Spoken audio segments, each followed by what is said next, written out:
यो अड़े अच्छा शमशी तारा आही से वापारी पर आड़ी काप वापारी मोट वारी उमें पेट सा करे विकड़ी चढ़ी हूंदई हेड़ा बिड़ांदा पाना वरी चोगा करे विकड़ी छॾिया हूंदई ऐं मां सम्झां थो त तूं हिन घर जो ज़बरदस्ती सां चङो मुड़ुसु थियण थो चाहीं ऐं हिन घर जी पग पंहिंजे सिर जे मथां रखण थो चाहीं। ठीकु आहे, मूंखे को एतिराज़ कोन्हे, भली पंहिंजी पग पंहिंजे सिर ते रख, पर हिकिड़ो कमु कर।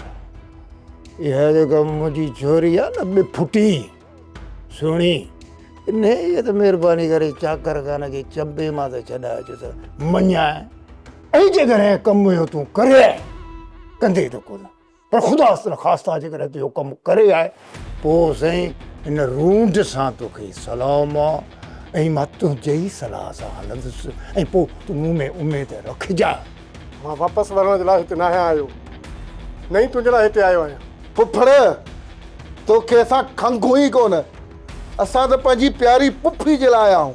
मूंखे ख़बर आहे त वाक़ई तूं पंहिंजी हिते भेण सां मिलण आयो आहीं, तोखे मुंहिंजी सिक कान्हे न को तोखे मुंहिंजो बूथ ई थो वणे।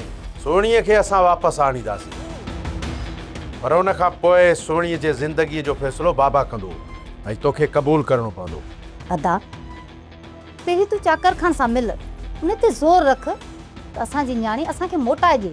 हा दी, मां वञा थो चाकर खान सां मिलण, पर रूंडे खे असां सां हलणो पवंदो।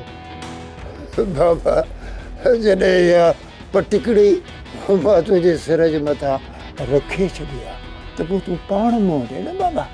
यार बाबा छोकिरे जो पीउ तूं आहीं, मामो थोरी आहे। अड़े छोरा जेकॾहिं शमशी तारो हिन घर जो चङी मुड़ुसु थियण थो चाहे ऐं इहा पंहिंजी फोरी पंहिंजे सिर जे मथां रखण थो चाहे त पोइ रखण ॾिसे न पटकी, त लाहिण में सवलो थिए। हा रूंडा, तूं हिते वेही खटियुनि जूं वाॾड़ूं छिन, असीं पाण ई चाकर खान सां मिली था अचूं। अचो पुटु।